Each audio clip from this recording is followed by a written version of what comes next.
Assalomu alaykum va rahmatullohi va barakatuh. Bugun Allohning fazli va rahmati bilan ko'rib turganlar ushbu 4 ta qo'chqorni bir birodarimiz farzandlari nomidan, ikkita qo'chqorni bir o'g'li nomidan va ikkita qizi uchun ikkita qo'chqor so'yib, chodirlarda og'ir sharoitlarda yashayotgan mazlumlar uchun ulashtirishim uchun mablag' yuborganlar. Inshaalloh bizlar ham ko'rib turganlardek aqiqa qurbonliklarini so'yib olyapmiz. Alloh taolo birodarimizni aqiqa qurbonligini qabul qilsin, farzandlarini solihlardan, mu'minlardan, mu'minalardan, solihalardan qilsin va ota-onasini jannatga yetaklab kiradigan solih farzandlardan qilsin. Agar sizlar ham chodirlarda yashayotgan mazlumlarga, faqirlarga, nochorlarga yordamlarni, shunday aqiqa qurbonliklari, ehson qurbonliklarini so'yib, ularga ulashtirishni istasanglar, bizni aloqamizdan berib chiqishlar mumkin. Inshaalloh bizlar ham ehsonlarni, qurbonliklarini o'z sohiblariga ulashtirishga davom etamiz.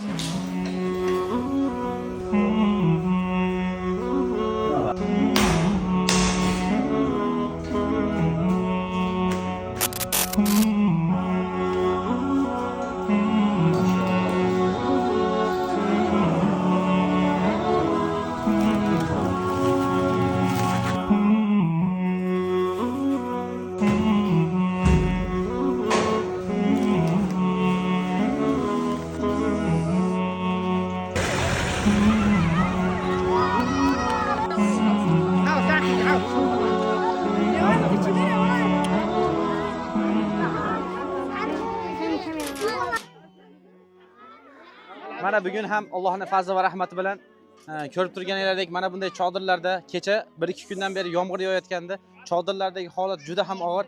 Bizlar ham ehsonkor aka-uka opa-singillarimizni ehsonlarni ulashlikda davom etyapmiz. Bugun ham ko'rib turganlardek bir birodarimiz bir o'g'li va ikkita qizi uchun aqiqa niyatida mablag' yuborgandilar. Bizlar ham aqiqa qurbonliklarini so'yib, mana shunday chodirlarda og'ir sharoitda yashayotgan musulmonlar uchun go'shtlarimizni olib keldik. Alloh taolo birodarimizni aqiqa qurbonligini qabul qilsin va farzandlarini solihlardan, mu'minlardan, solihalardan, mu'minlardan qilsin va ota-onasini jannatga yetaklab kiradigan solih farzandlardan qilsin. Agar sizlar ham ehsonkorlar karvoniga qo'shilib, shu Shomdagi og'ir sharoitlarda yashayotgan, chodirlarda yashayotgan mazlumlarga ehsonlaringizni ulashtirishsanglar, bizni aloqamizdan chiqishlar mumkin inshaalloh. Bizlar ham yordamlarni ulashlikda davom etamiz. Bismillah.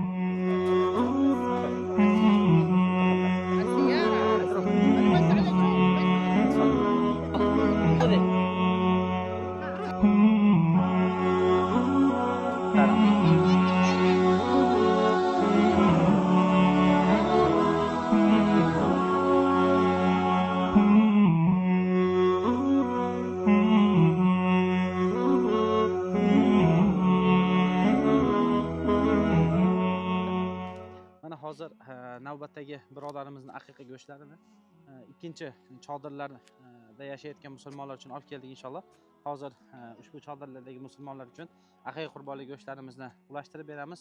Aytib o'tganimizdek, Alloh taolo birodarimizni farzandlarini solihlardan, mu'minlardan, solihalardan, mu'minlardan qilsin. Agar sizlar ham mana shunday faqirlarga, muhtojlarga yordamlarni, go'shtlarni ulashtirsanglar, bizni aloqamizdan chiqishlar mumkin inshaalloh.